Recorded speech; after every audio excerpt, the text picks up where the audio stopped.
شغال لي يا ابني بقى ماتش منتخب مصر. ما هو الامل الوحيد ان احنا نفرح هي ماتشات المنتخب دي بقى، لان الزمالك منكد علينا وحرق دمنا. ان شاء الله المنتخب يعملها بقى ونفرح ونصعد بكاس العالم بقى. ايوه حلوه، الله قرفها جول. الله، جبنا الجون الاولاني. مين اللي جابه؟ ابراهيم عادل. لا جون حلو قوي، بس يعني بص لو خدت بالك الرفعه هي اللي جون، يعني الرفعه هي الجون كله. حلوه قوي الرفعه دي. مين اللي رفع الرفعه دي؟ نعم. يا نهار ازرق، زيزو اللي رفعها. على فكره رفعه عاديه، رفعه عاديه خالص ملهاش اي 30 لازمه. الاجتهاد كله والجون كله في ابراهيم عادل، لكن رفعه زيزو عاديه يعني اي كلام ايوه حلوه، جول جول جول جول. صلاح بقى جاب التاني. صلاح يعني معروف ان هو بيقولوا زملكاويه، بس لو خدت بالك الثرو هو الجون، يعني الثرو اللي اترمى. ايه ده؟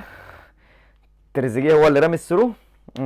لعيبه الاهلي، مفيش غير لعيبه الاهلي هي بتعمل اسيستات ولا ايه؟ بس يلا الحمد لله جبنا الجون الثاني. يلا بقى عايزين الجون الثالث بقى وربنا يكرمنا.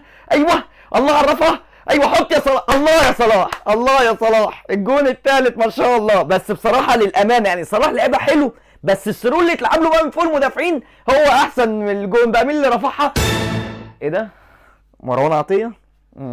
مروان عطيه بتاع الاهلي برضه هو اللي عمل الاسيست. هو ايه؟ مفيش غير لعيبه الاهلي؟ مفيش غير لعيبه الاهلي هي اللي ظاهره في المنتخب؟ مفيش ولا لعيب من الزمالك؟ ايه واحد ربنا حتى.